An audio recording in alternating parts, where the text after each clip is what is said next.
Bonjour et bienvenue sur Testland France, c'est Rio. Aujourd'hui je vais vous présenter cet écran, donc un moniteur Ultra HD de la marque AOC. Donc c'est le U3277PWQU. Alors 32 vu que c'est un 32 pouces, comme vous pouvez le voir il est énorme, sachant que là on l'a monté au maximum de sa hauteur.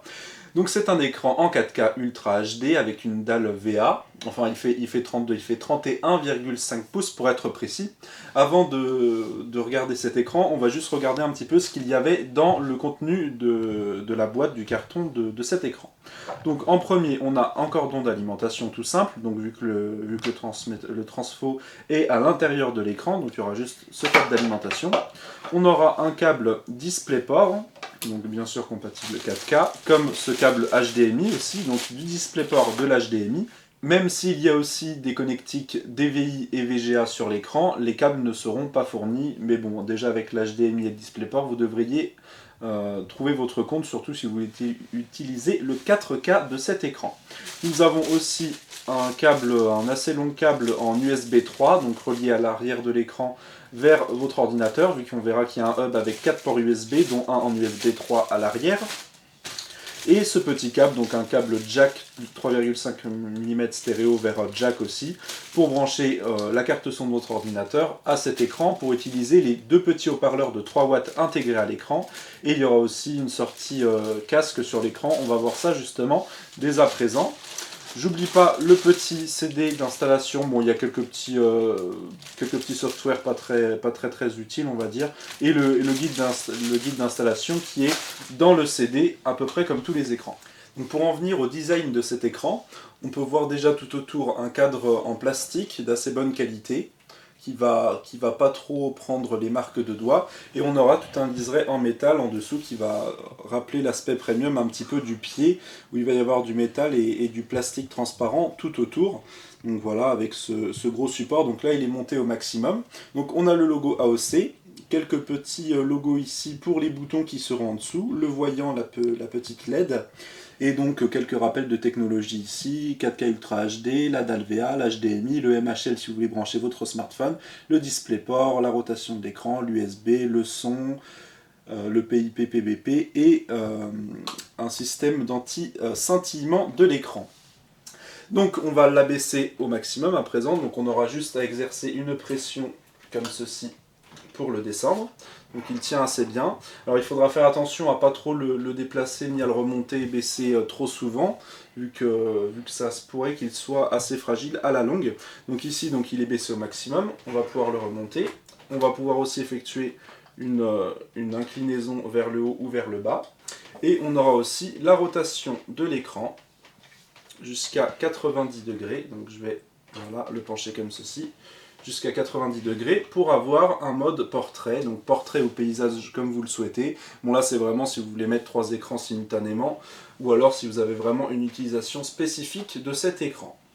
Pareil, il ne faudra pas le tourner tous les jours parce que ce n'est pas fait pour être trop déplacé. On va en venir à l'arrière à présent, on va voir quelques petites caractéristiques techniques au niveau des connectiques. Donc ici, on va voir tout ce qui est raccourci pour les hubs USB, avec la prise ici qu'on va brancher jusqu'à l'ordinateur. On aura 2 ports USB en 2.0, 2 ports en USB en 3.0, dont un qui rechargera vos téléphones, tablettes, smartphones, tout ça, si vous le souhaitez. Donc au niveau de l'arrière de l'écran, même s'il est en mode portrait, ça ne devrait pas poser de problème. On a le logo AOC, ici un effet donc, qui va faire qu'il y a l'épaisseur avec ici les connectiques. À l'arrière on a le grand pied avec un petit système pour avoir le cache au niveau des câbles, pour faire quelque chose de propre, les faire ressortir directement. Et ici on va avoir l'ensemble des connectiques.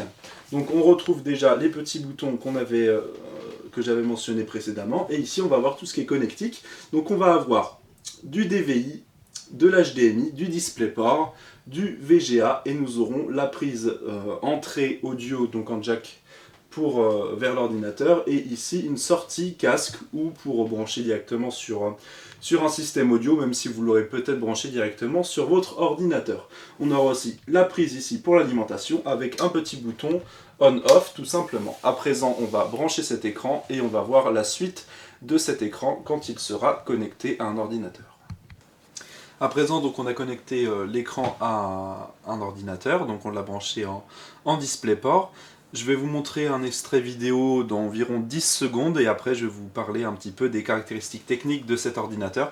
On va en même temps en profiter pour voir aussi le son que ça donne au niveau des haut-parleurs de cet écran. Donc bien sûr, l'image et le son, ce sera jamais comme si vous êtes devant en réalité, vu qu'on ne pourra pas avoir du 4K en vrai sur la projection, l'enregistrement vidéo ici. Et pareil pour le son de la sortie des haut-parleurs de cet écran. C'est parti pour les 10 secondes.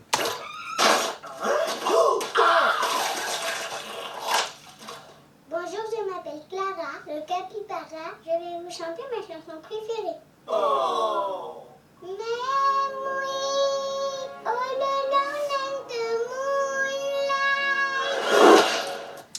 Donc, alors, je vais vous parler un petit peu des caractéristiques techniques de cet écran. Donc, pour être précis, c'est un 31,5 pouces, donc en Ultra HD 3840 par 2160, et c'est un 60 Hz, donc à la base, il n'est pas prévu trop pour jouer avec, même si on va le voir après, je vais jouer quelques secondes aussi. C'est quand même très agréable de jouer sur ce type d'écran avec cette dalle VA. Donc la dalle, c'est du 4 millisecondes de gris à gris. La luminosité de l'écran, c'est 350 candela par mètre carré, c'est très bien, il n'y a rien d'exceptionnel. Le contraste, il est de 3000/1. C'est un écran 100% sRGB, donc avec des couleurs fidèles. J'ai déjà parlé de haut-parleurs, 2 fois 3 watts. Au niveau de l'angle de vue, donc sur cette dalle VA, on va être à 178 degrés en vertical et 178 degrés en horizontal. Donc c'est pas de l'IPS non plus, mais l'angle de vision est vraiment très agréable et ça suffit vraiment amplement. Donc dans cet écran, on a aussi la technologie Flicker Free. Donc c'est ce qui réduit le scintillement de l'écran. Vous savez, le petit scintillement qu'il y a à l'écran qui peut, à la longue, même si c'est pas forcément visible, nous faire mal aux yeux. Donc l'avantage, c'est que même après plusieurs heures devant cet écran, normalement, on est censé ne pas avoir mal aux yeux. Pour finir, donc, il fait 6 kg cet écran. Il est garanti 3 ans, donc il est pivotable à 90 degrés en mode portrait comme on l'a vu. Il est aussi inclinable et réglable en hauteur. À présent, on va aller regarder un petit peu les menus qu'il y a sur cet écran. Donc on a le menu des extras, bon rien d'exceptionnel, sélectionner en auto les sources, tout ça, la résolution de l'écran, etc. Le bouton pour le quitter, tout ce qui est luminosité, contraste, gamma. On va avoir aussi la configuration des couleurs, mode chaud, froid, etc. Des modes paramétrés, avec aussi tout ce qui est couleur rouge, vert, bleu. L'amélioration de l'image à certains endroits, bon ça c'est des réglages un peu plus précis. Là les réglages un peu position, OSD, la langue donc bien sûr on a mis en français. Le PIP, donc il y a du PIP et du PBP, c'est-à-dire on peut avoir 2 écrans simultanément ou 2 sources qui s'affichent au bout d'un moment. On peut avoir plusieurs écrans du coup affichés de plusieurs sources simultanément départagées dans cet écran. Donc voilà, après on peut régler un petit peu tout ça, lequel va être pris en premier, etc. Donc voilà à peu près tout ce qu'il y a. Après il y a des raccourcis, mettons pour régler le volume de l'écran, tout ça. À présent, on va lancer un jeu vidéo. Nous sommes actuellement donc sur GTA V, on va y jouer une petite minute et je vais conclure cette vidéo avec les points positifs et négatifs de cet écran en même temps. Donc là on est sur GTA V, on l'a mis en Ultra HD, alors là il y a une GTX Titan X pour le faire tourner. Donc si vous prenez cet écran pour jouer, faites attention d'avoir au moins une 1070, 1080 ou une Titan X ou un SLI quand même. Pour pouvoir faire tourner, si vous voulez faire tourner vraiment à fond les derniers jeux en Ultra HD.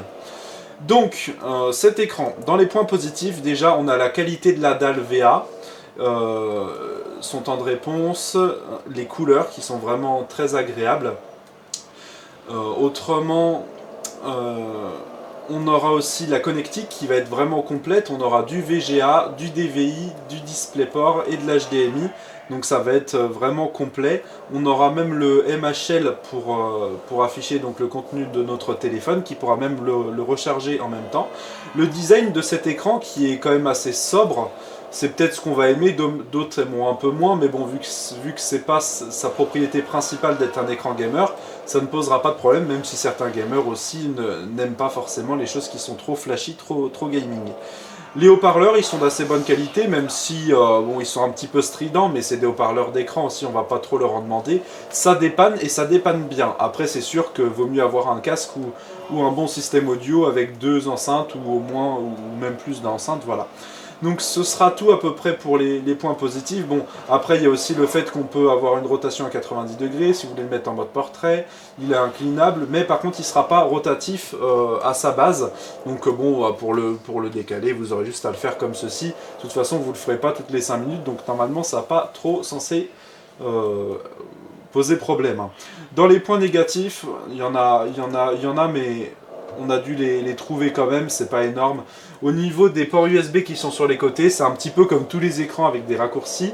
Bon, c'est bien gentil, mais pour mettre des clés USB, tout ça, c'est faisable, hein, mais c'est un petit peu plus compliqué. Si ça avait été sur le bord, ça aurait été plus simple, mais ça aurait fait moins joli, surtout s'il y a des gens qui passent derrière votre écran, si vous n'avez pas un écran contre le mur. Et aussi, au niveau de la fixation, donc pour le monter et le descendre, ça a l'air quand même solide, mais à la longue...